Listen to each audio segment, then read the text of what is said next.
I'm Ayush Gupta, and today I want to talk about Chamber of Secrets. It's the second novel by J.K. Rowling, and J.K. Rowling is J.K. Rowling's books rather are all about imagination.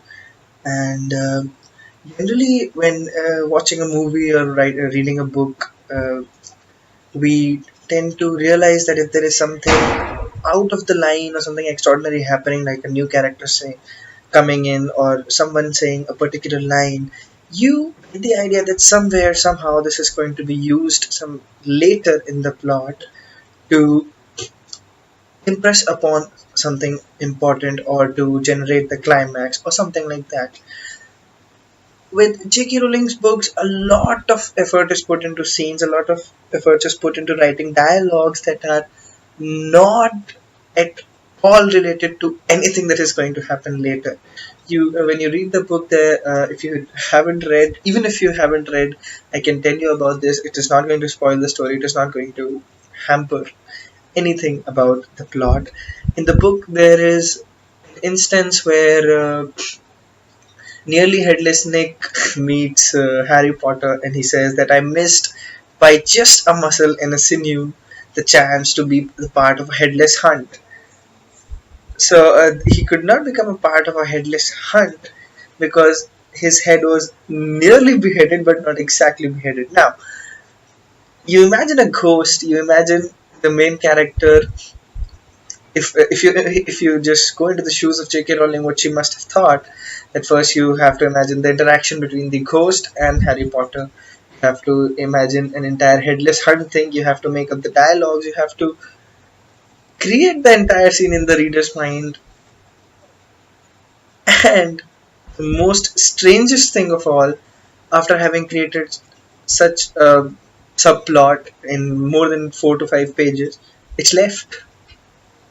Nobody ever refers to it again in the book later. Nobody cares. After some time, the nearly headless snake is frozen by someone. I won't tell you who, but that subplot, that part of the story is forgotten forever. But during that time, when you're reading it, you enjoy it, and it takes you to some other world.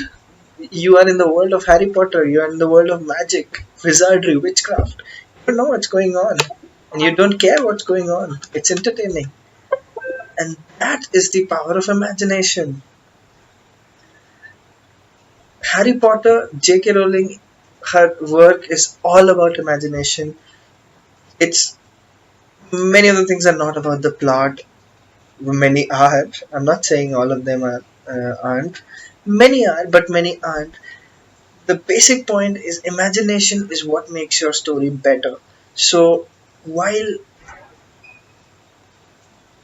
thinking of something, what I try to do, I'm not giving you advice. What I try to do is I try to imagine the most exorbitant situation. So if I want my character to leave a place, I won't just say I'm getting a phone call. I'll say I don't know, back home there's been a fire and I have to go. Because why not? Fires happen. And we don't have to look upon the practicality of the situation or the reality of the situation to actually write that down. All that we have to do is imagine. And that is the importance of imagination. This is Ayush Gupta. Thank you for watching.